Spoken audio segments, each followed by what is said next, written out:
Elicher testificó que alrededor de junio de 1944 recibió una llamada telefónica de Julius Rosenberg, quien se identificó como un antiguo compañero de universidad. Por invitación de Elicher, Rosenberg visitó su casa esa misma noche. Rosenberg le contó a Elicher las actividades de la Unión Soviética en el esfuerzo bélico y afirmó que se le negaba cierta información bélica a ese país. Sin embargo, Rosenberg señaló que algunas personas proporcionaban información militar para ayudar a la Unión Soviética. Rosenberg le pidió a Elicher que le proporcionara planos, informes o libros sobre nuevo equipo militar y cualquier cosa que Elicher considerara de valor para la Unión Soviética, señalando que la decisión final sobre el valor de la información para la Unión Soviética no recaería en Elicher, sino que ésta sería evaluada por otra persona. En septiembre de 1944, Elicher pasó una semana de vacaciones en un parque estatal de Virginia Occidental con Morton Sobel y su futura esposa. Durante estas vacaciones, Elicher le contó a Sobel sobre la visita de Rosenberg y su solicitud de información para la Unión Soviética. Cuando comentó que Rosenberg había dicho que Sobel estaba colaborando en esto, Sobel se enojó y dijo que Rosenberg no debería haber mencionado su nombre. En el verano de 1945, Elicher se encontraba de vacaciones en Nueva York y se alojó en el apartamento de Julius Rosenberg.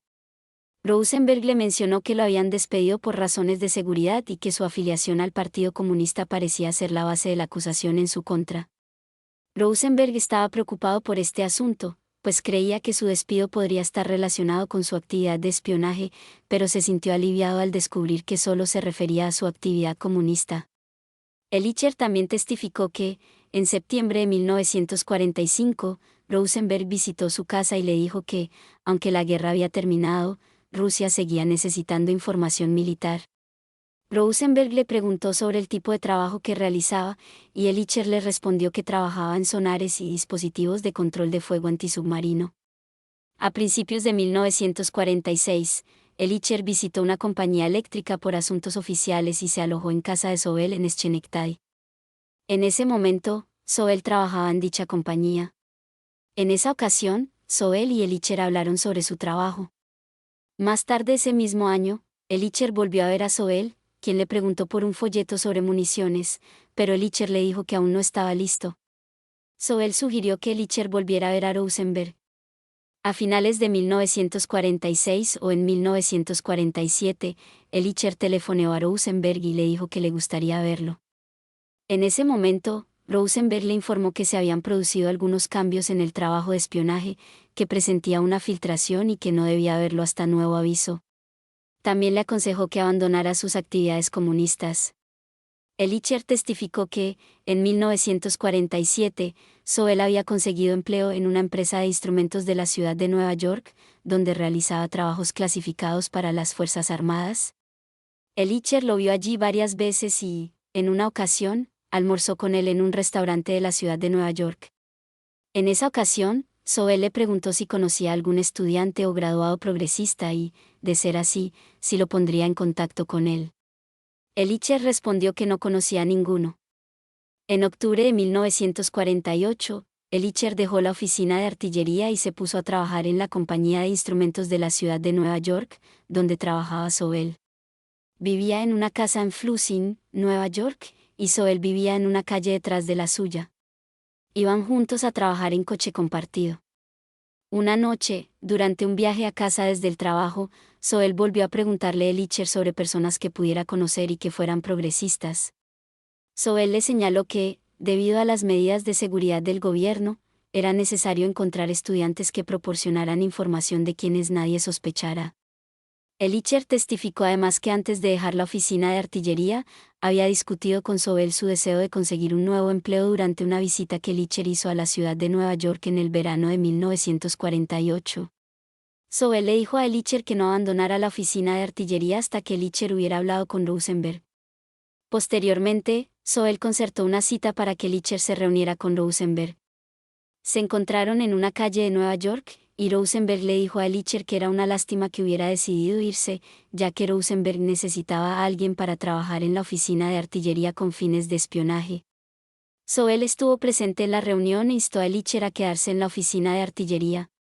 Rosenberg y Elicher cenaron juntos en un restaurante de Nueva York, donde siguieron hablando sobre el deseo de Elicher de dejar su trabajo. Rosenberg quería saber dónde se realizaban importantes trabajos de defensa, y Ehrlicher mencionó los laboratorios de Whitney, Nueva Jersey. Rosenberg sugirió que Ehrlicher podría cursar estudios universitarios para mejorar su posición. Ehrlicher también testificó que, en julio de 1948, viajó en coche a Nueva York y creyó que lo seguían. Se dirigió a casa de Sobel y le comunicó sus sospechas. Más tarde esa noche, Sobel le mencionó a Ehrlicher que tenía información para Rosenberg demasiado valiosa para destruirla, y que quería entregársela esa misma noche.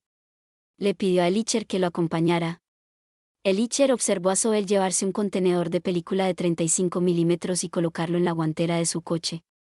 Sobel y él se dirigieron a un edificio en la ciudad de Nueva York y aparcaron en la calle Catherine. Sobel sacó el contenedor de la guantera y se marchó. Al regresar, Ehrlicher le preguntó qué opinaba Rosenberg de su sospecha de que lo estaban siguiendo, y Sobel respondió que Rosenberg no pensaba que fuera un problema. Ehrlicher testificó que Sobel poseía una cámara, película de 35 milímetros y una ampliadora, y que todo el material que Sobel trabajaba en sus diversos lugares de trabajo era clasificado. Declaró haber visto a Sobel por última vez en junio de 1950. Durante el contrainterrogatorio, Ehrlicher recordó que, durante la visita de Rosenberg a su casa en junio de 1944, después del día D, Rosenberg mencionó haber tomado una copa con un ruso para celebrar este acontecimiento. Ehrlicher testificó que Rosenberg lo contactó al menos 9 veces entre 1944 y 1948 para intentar persuadirlo de que le consiguiera información, pero que siempre lo desanimó. En 1948, Ehrlicher le dijo a Rosenberg que definitivamente no cooperaría con él. Bentley testifica. Elizabeth Bentley, una excomunista confesa, testificó que fue miembro de la sección de Harlem del Partido Comunista entre 1935 y 1938. En julio de 1938, consiguió un trabajo en la Biblioteca Italiana de Información y durante el resto de ese año recibió instrucciones de pasar a la clandestinidad y fingir que no conocía a otros comunistas. Mientras trabajaba allí, conoció a Ferruccio Marini, funcionario del Partido Comunista que gestionaba la actividad comunista italiana en Estados Unidos. Conocía a Marini bajo el nombre de F. Brown. En octubre de 1938, conoció a Jacob Golos a través de Marini. Golos pertenecía a la clandestinidad comunista y dirigía World Tourist, Inc., una agencia de viajes fundada en 1927 por el Partido Comunista. Hasta su fallecimiento en noviembre de 1943, Golos había sido miembro de la Comisión de Control del Partido Comunista en Estados Unidos, compuesta por 3 miembros. Según Bentley, el Partido Comunista de Estados Unidos formaba parte de la Internacional Comunista. Tras la muerte de Golos, Bentley mantuvo otros contactos, el último de los cuales fue con Anatol Gromov, primer secretario de la Embajada Soviética en Estados Unidos. Su último contacto con Gromov tuvo lugar en diciembre de 1945. Afirmó que la información obtenida por Golos se transmitió a la Embajada Soviética. Tras la muerte de Golos, las funciones de Bentley consistían en recopilar información de comunistas empleados en el gobierno estadounidense y transmitirla a Moscú, a través de sus superiores comunistas. Afirmó que el Partido Comunista de Estados Unidos servía a los intereses de Moscú. Reveló que transmitía órdenes a Air Browder desde Moscú, las cuales éste debía acatar. Señalando la estrecha relación entre el Partido Comunista de este país y la Internacional Comunista, Bentley afirmó que esta estrecha relación se predicaba en las reuniones del Partido Comunista. Cualquier miembro que no se adhiriera a la línea del partido, tal como dictaba la Internacional Comunista en Moscú, era expulsado. Reveló que todos sus contactos en el trabajo provenían del Partido Comunista. En el verano de 1945, Bentley informó al FBI de todas sus actividades y le preguntaron si continuaría con sus actividades bajo la guía del FBI, lo que hizo hasta la primavera de 1947. Bentley declaró que, durante su relación con Golos, se enteró de que éste conocía a un ingeniero llamado Julius. En el otoño de 1942, acompañó a Golos a Knickerbocker Village, pero permaneció en su automóvil. Vio a Golos conversando con Julius en la calle, pero a cierta distancia. Gracias a las conversaciones con Golos, supo que Julius vivía en Knickerbocker Village. También declaró haber mantenido conversaciones telefónicas con Julius desde el otoño de 1942 hasta noviembre de 1943. En entrevistas con agentes del FBI, Bentley describió a Julius como un hombre delgado de aproximadamente 1,78 metros y con gafas. También le había dicho que era el líder de una célula comunista de ingenieros que fue entregada a Golos con fines de espionaje soviético. Julius iba a ser el contacto entre Golos y el grupo. Golos creía que esta célula de ingenieros tenía capacidad de desarrollo. La investigación del FBI reveló que Julius Rosenberg residía en una urbanización conocida como Knickerbocker Village, medía 1,78 metros, era delgado y usaba gafas. Sin embargo, Bentley no pudo identificarlo con certeza. Veredictos alcanzados. Julius y Ethel Rosenberg testificaron y negaron todas las acusaciones de espionaje en su contra. Admitieron tener una consola, pero negaron que fuera un regalo de los rusos, como afirmaron David Greenglass y su esposa. Declararon haberla comprado en unos grandes almacenes de Nueva York en 1944-1945. Durante el contrainterrogatorio, se les preguntó sobre su afiliación comunista, pero se negaron a responder alegando autoincriminación. El 28 de marzo de 1951, los abogados de cada parte resumieron sus respectivos casos ante el jurado. El 29 de marzo de 1951, el jurado dictó veredicto de culpabilidad contra los tres acusados, Julius y Ethel Rosenberg, y Morton Sobel. El 5 de abril de 1951 se impusieron las siguientes sentencias: Julius Rosenberg, muerte, sentencia que se ejecutaría durante la semana del 21 de mayo de 1951, Ethel Rosenberg, muerte, sentencia que se ejecutaría durante la semana del 21 de mayo de 1951, y Morton Sobel, prisión por un periodo de 30 años. Actividades del Frente del Partido Comunista y propaganda en nombre de los Rosenberg. La desesperada lucha legal librada en nombre de los Rosenberg fue acompañada en intensidad por una extraordinaria campaña de propaganda para salvar a los Rosenberg. Significativamente, el frenético esfuerzo de los comunistas por rescatarlos de lo que ellos denominaron asesinato legal se aplazó más de un año tras su arresto y más de 4 meses tras ser declarados culpables en un juicio que los comunistas posteriormente calificaron de monstruoso montaje y una farsa de la justicia. Al principio, el juicio de Rosenberg pasó completamente desapercibido para la prensa del Partido Comunista, habitualmente vigilante. Ni una sola palabra sobre el supuesto montaje de Rosenberg apareció en The Daily Worker hasta el día después de que el jurado emitiera un veredicto de culpabilidad. Además, el primer reconocimiento público del caso por parte del partido no dio ninguna pista del tremendo alboroto propagandístico que los comunistas desatarían posteriormente en torno a los Rosenberg. Oculta discretamente en la página 9 del Daily Worker del 30 de marzo de 1951, la condena de Rosenberg se informó de forma rutinaria. No apareció ninguna otra noticia en The Daily Worker sobre el caso Rosenberg hasta el 6 de abril de 1951, cuando se anunció bajo un titular destacado como sigue: los Rosenberg condenados a muerte, convertidos en chivos expiatorios de la guerra de Corea. El artículo, que señalaba que los Rosenberg eran padres de 2 niños pequeños, parecía estar dirigido principalmente a condenar la severidad de la sentencia, en lugar del veredicto en sí. La palabra fraude, que más tarde se convertiría prácticamente en sinónimo del juicio de Rosenberg en la propaganda comunista, aún no se utilizaba. En el mismo número de Daily Worker, un editorial de primera plana que acusaba a los incitadores del pánico estadounidenses de intentar deliberadamente crear una atmósfera de guerra hizo varias referencias oblicuas al caso Rosenberg sin embargo, cuestionar directamente el veredicto. No fue hasta mediados del verano de 1951 que la campaña de propaganda a favor de los Rosenberg comenzó en serio. Incluso a estas alturas, el Partido Comunista no se comprometió de inmediato a reivindicar a los Rosenberg y exponer la horrenda conspiración contra ellos. En cambio, la campaña se inició mediante una serie de artículos en el National Guardian. Esta publicación fue escrita en 1949 por el Comité de Actividades Antiamericanas de California como notoriamente stalinista en su personal, redactores, dirección y contenido. Es evidente que la campaña de clemencia de los Rosenberg fue desde el principio un asunto sumamente artificial y cuidadosamente promovida, en lugar de la reacción pública espontánea que la prensa comunista pretendía mostrar. Esto se indicó por el simple hecho de que Daily Worker estuviera a punto de publicar los nombres y direcciones de cientos de clérigos e intelectuales que habían escrito al presidente pidiendo clemencia. A menos que el Comité Nacional para la Justicia en el caso Rosenberg NSSJRC, o el Partido Comunista, hubieran solicitado dichas cartas, la prensa del partido no habría tenido forma de saber quién había escrito a la Casa Blanca, salvo en algunos incidentes aislados. En varios mítines patrocinados por el NSCJRC, se entregaron a los asistentes telegramas, postales o cartas completamente cumplimentadas, dirigidas al presidente y a las que solo les faltaba una firma.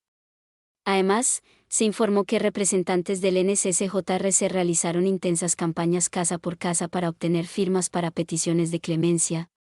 Del 27 de diciembre de 1952 al 17 de enero de 1953, simpatizantes de Rosenberg mantuvieron un piquete continuo las 24 horas en la Casa Blanca durante el periodo en que el expresidente Truman presuntamente estudiaba una petición de clemencia ejecutiva.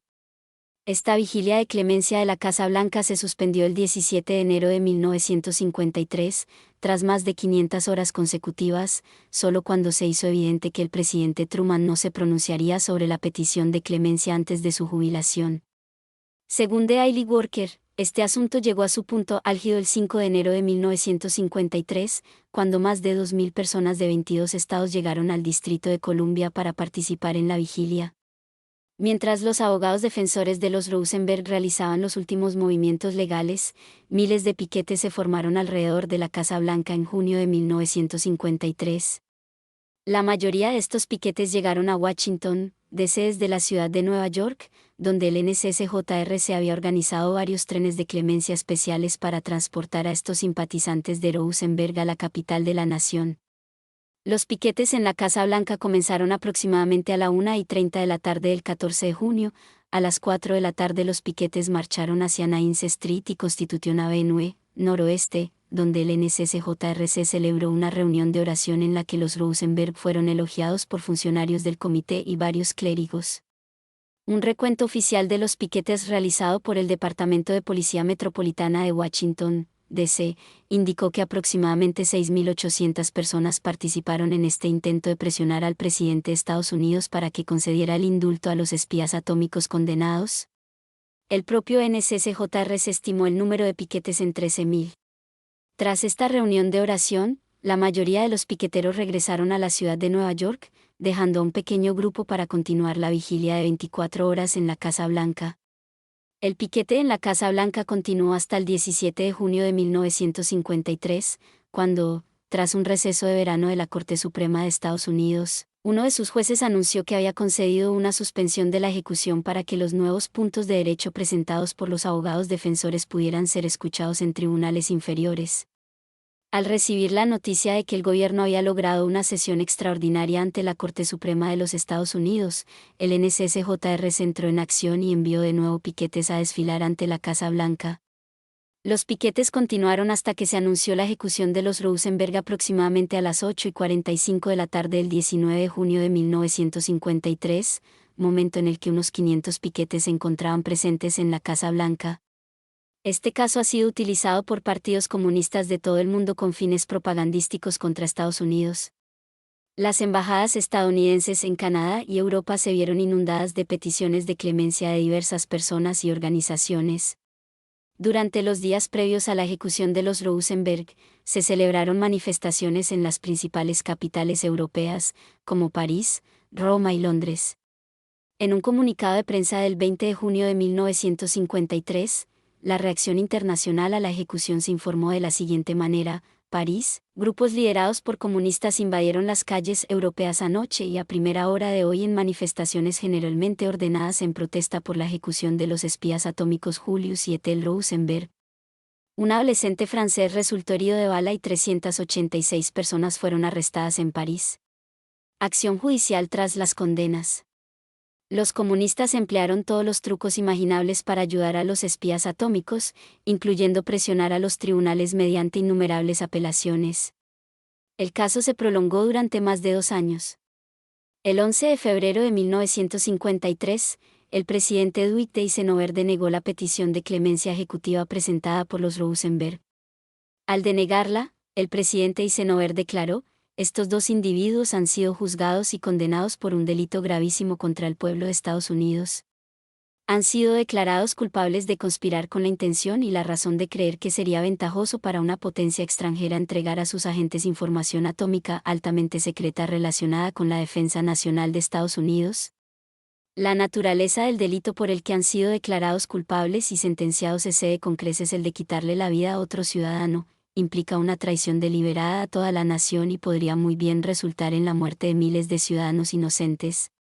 Con su acto, estos dos individuos han traicionado, de hecho, la causa de la libertad por la que hombres libres luchan y mueren en este mismo momento. El presidente Eisenhower continuó: los tribunales han brindado todas las oportunidades para la presentación de pruebas relacionadas con este caso. Siguiendo esta antigua tradición de la justicia estadounidense, un jurado libremente seleccionado de sus conciudadanos consideró las pruebas de este caso y emitió su fallo. Se ejercieron todos los derechos de apelación y la condena del tribunal de primera instancia se confirmó tras una revisión judicial completa, incluida la del Tribunal Supremo del país. He examinado este caso minuciosamente y estoy convencido de que se ha otorgado a ambos individuos la justicia que les corresponde. No ha habido nuevas pruebas ni circunstancias atenuantes que justifiquen modificar esta decisión, y he determinado que es mi deber, en interés del pueblo de Estados Unidos, no anular el veredicto de sus representantes. El 29 de mayo de 1953, el juez de distrito fijó la fecha de ejecución de los Rosenberg para la semana del 15 de junio de 1953. En ese momento, la fecha de ejecución habitual en la prisión de Sing Sing era el jueves por la noche, lo que significaba que los Rosenberg estaban programados para morir el 18 de junio de 1953. Aún así, se presentaron apelaciones adicionales tanto ante el Tribunal de Apelaciones del Circuito del Segundo Circuito como ante la Corte Suprema de Estados Unidos. Finalmente, el 16 de junio de 1953, un juez de la Corte Suprema de los Estados Unidos solicitó a los abogados defensores de los Rosenberg que presentaran por escrito sus solicitudes de suspensión de la ejecución.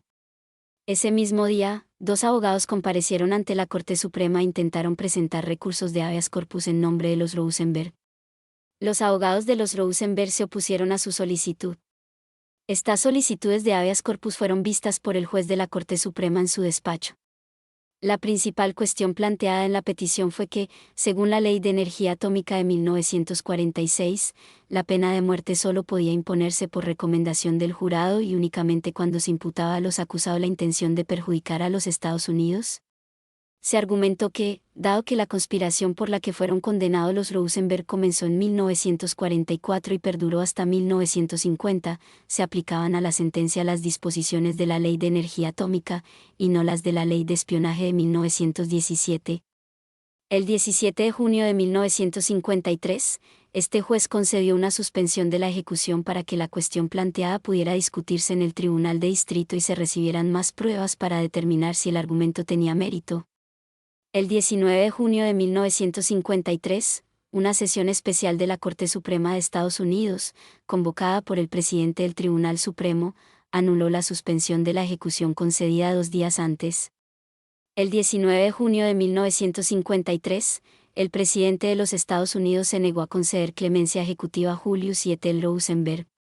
En esta negativa, el presidente declaró: desde la revisión original del caso Rosenberg por parte de la Corte Suprema de los Estados Unidos, los tribunales han considerado numerosos procedimientos adicionales que impugnan las condenas de los Rosenberg y las sentencias impuestas. En los últimos 2 días, la Corte Suprema, reunida en sesión extraordinaria, ha revisado nuevamente un punto adicional que uno de los jueces consideró que los Rosenberg deberían tener la oportunidad de presentar. Esta mañana, la Corte Suprema dictaminó que este punto carecía de fundamento. Estoy convencido de que la única conclusión que puede extraerse de la historia de este caso es que los Rosenberg se han beneficiado de todas las garantías que la justicia estadounidense puede brindar. No me cabe duda de que su juicio original y la larga serie de apelaciones constituyen la medida más completa de justicia y el debido proceso legal. A lo largo de las innumerables complicaciones y tecnicismos de este caso, ningún juez ha expresado jamás duda alguna de que cometieran los más graves actos de espionaje.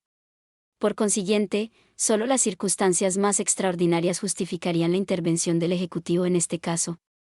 No ignoro que este caso ha suscitado gran preocupación tanto aquí como aquí, en el extranjero. En este sentido, solo puedo decir que, Al aumentar enormemente las posibilidades de una guerra atómica, los Rosenberg podrían haber condenado a muerte a decenas de millones de inocentes en todo el mundo. La ejecución de 2 seres humanos es un asunto grave, pero aún más grave es pensar en los millones de muertos cuya muerte podría atribuirse directamente a las acciones de estos espías.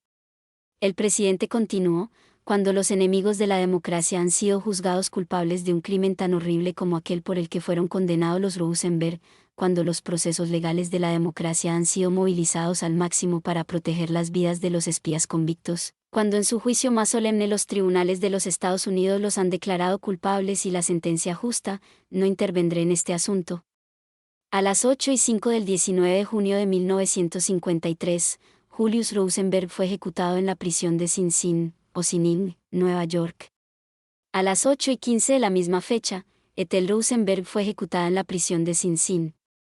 David Greenglass, quien recibió una sentencia de 15 años después de declararse culpable, fue liberado de la prisión federal el 16 de noviembre de 1960.